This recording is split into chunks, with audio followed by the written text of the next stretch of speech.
रात के ठीक 12 बजते ही पुराने अस्पताल की इमारत के अंदर एक अजीब सी खामोशी फैल गई। हवा का हर झोंका ऐसा लग रहा था जैसे किसी की ठंडी सांसें दीवारों से टकरा रही हों। उस अस्पताल को बंद हुए 20 साल हो गए थे। कहा जाता था कि वहां आखिरी रात जो हुआ वो आज तक किसी ने अपनी आंखों से नहीं देखा।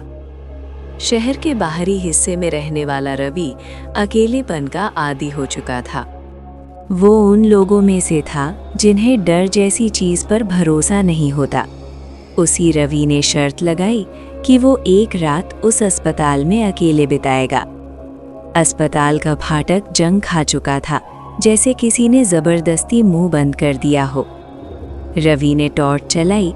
रोशनी की पतली लकीर धूल और टूटे बेड्स पर गिरने लगी। अंदर कदम रखते ही उसे किसी के चलने की आवाज सुनाई दी, लेकिन मुड़कर देखने पर वहां सिर्फ अंधेरा था। दीवारों पर लगे पुराने पोस्टर अब आधे फट चुके थे। उन पर बने चेहरे अजीब तरह से मुस्कुराते लग रहे थे। रवि ने खुद से कहा, ये सब सिर्फ दिमाग का वहम है।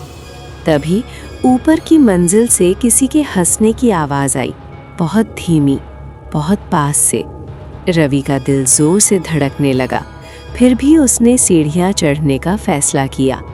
सीढ़ियों पर कदम रखते ही लकड़ी चरमराई, मानो कोई जाग गया हो। ऊपर पहुंचते ही एक लंबा कॉरिडोर था, जिसके आखिरी सिरे पर एक दरवाजा अपने आप खुला हुआ था।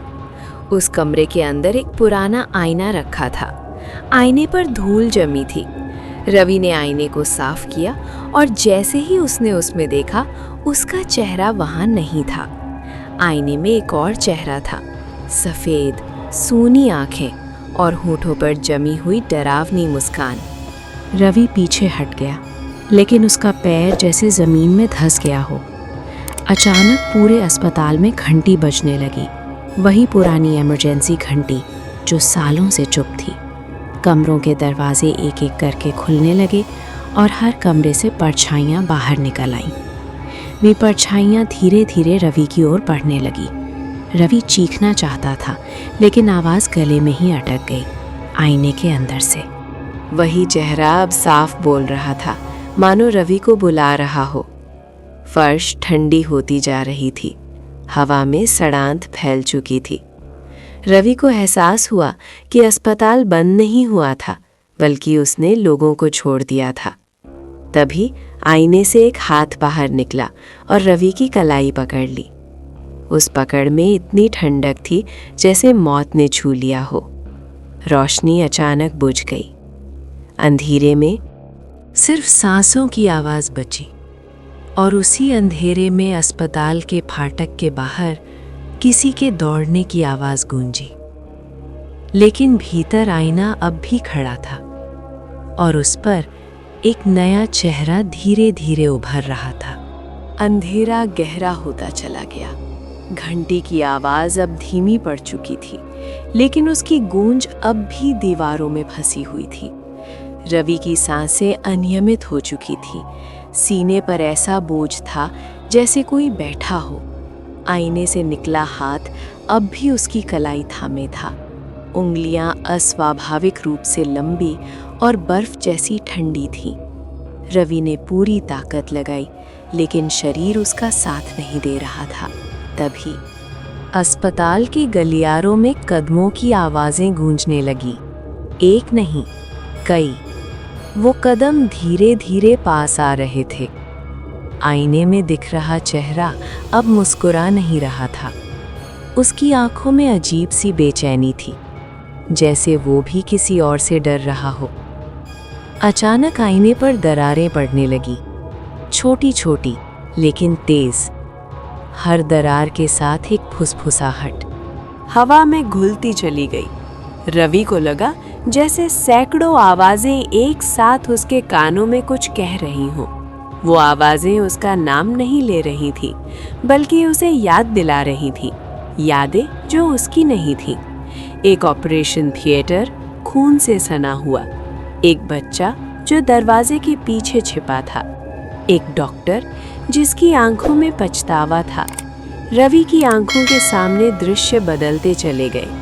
आईने का हाथ अब ढीला पड़ने लगा था, लेकिन उसकी जगह कलाई पर नीले निशानों भर आए थे।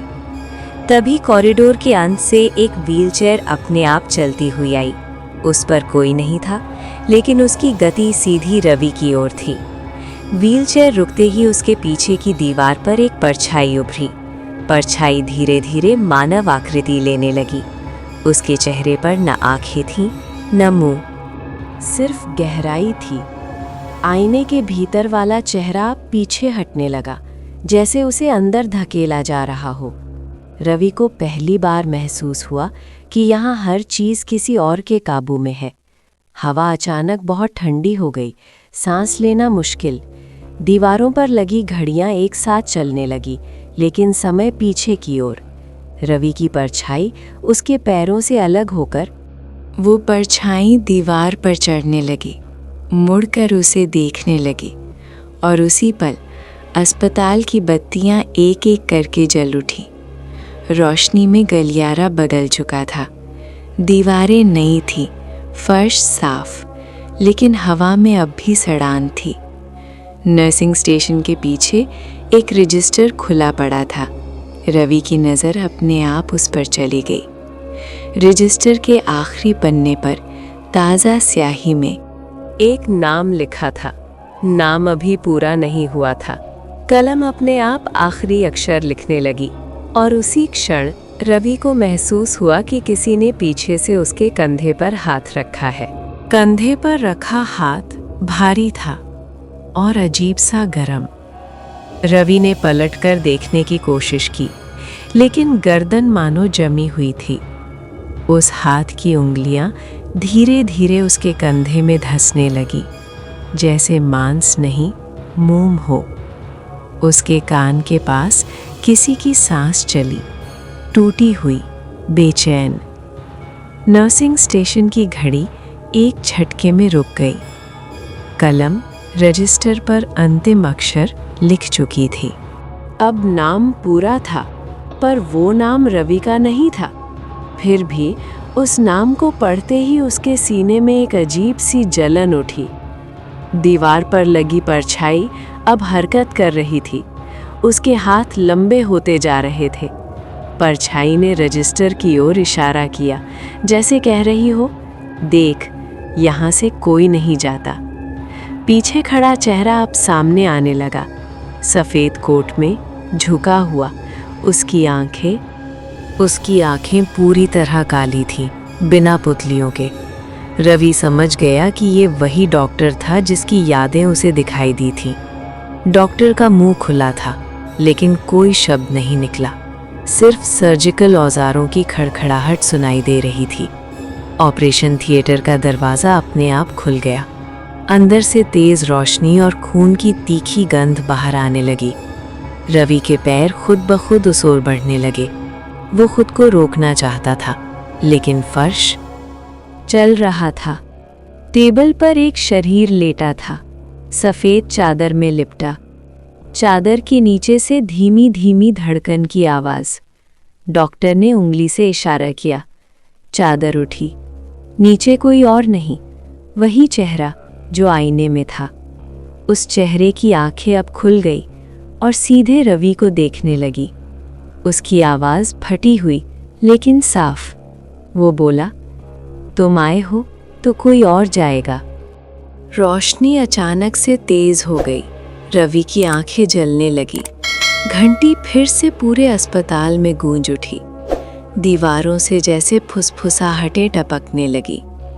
और ठीक उसी पल ऑपरेशन थिएटर के बाहर फाटक पर ताज़ा कदमों के निशान उभर आए।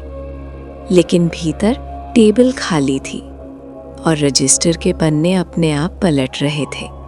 एक नया पन्ना खुला था, स्याही गीली थी, और कहीं दूर अस्पताल की सीढ़ियों पर किसी की घबराई हुई सांसें गूंज रही थीं। सीढ़ियों पर गूंजती सांसें तेज होती चली गईं, मानो कोई अंधेरे से भाग रहा हो। अस्पताल की दीवारें धीरे धीरे सिकुड़ने लगीं, जैसे इमारत जिंदा हो। रवि को एहसास हुआ वो सांसें कहीं बाहर नहीं बल्कि उसके ही भीतर गूंज रही थीं। ऑपरेशन थिएटर की रोशनी झपकने लगी। एक पल उजाला, दूसरे पल घना अंधेरा। हर अंधेरे में उसे अलग अलग चेहरे दिखते। मरीज, नर्स, डॉक्टर, सबकी आंखें एक जैसी खाली। रजिस्टर के पन्ने अब तेजी से पलटने लगे। हर पन्ने पर नाम, तारीख और समय, और सभी समय रात के ठीक 12 बजे। रवि के पैरों के नीचे फर्श नरम पड़ गया, जैसे दलदल। उसने हाथ बढ़ाया किसी सहारे के लिए, लेकिन उंगलियां हवा में डूब गईं। तभी वही आईना, कॉरिडोर के बीच। इस बार आईने में कोई और चेहरा नहीं था। रवि खुद खड़ा दिखाई दिया। उसे सिर्फ अस्पताल का गलियारा और उसमें खड़ा रवि ही दिखा। रवि ने राहत की सांस ली, लेकिन आईने में खड़ा रवि मुस्कुरा रहा था। उस मुस्कान में वो डर साफ झलक रहा था जो असली रवि महसूस कर रहा था। आईने वाले रवि ने धीरे से अपना हाथ उठाया और असल रवि की उंगलियां भी अपने आप हिलने लगी। अब वो समझ गया था कि ये जगह लोगों को नहीं, उनकी जगह ले लेती है। घंटी एक आखिरी बार जोर से बजी। अचानक सब कुछ शांत हो गया। अस्पताल के बाहर सुबह की धुंध में कुछ लोग जमा थे। फाटक खुला था और अंदर से एक आदमी धीरे धीरे बाहर आ रहा था। उसके कपड़े धूल से सने थे, आंखें थकी हुई थीं। लोगों ने पूछा, अंदर कोई था क्या? उस आदमी ने मुस्कुराकर बस इतना ही कहा, अब नहीं। पीछे अंधेरे गलियारे में रजिस्टर का एक पन्ना अपने आप ही लिखा जा रहा था। कलम रुक गई, नाम अधूरा रह गया था, और आईने के सामने कोई धीरे धीरे अपनी आंखें खोल रहा था।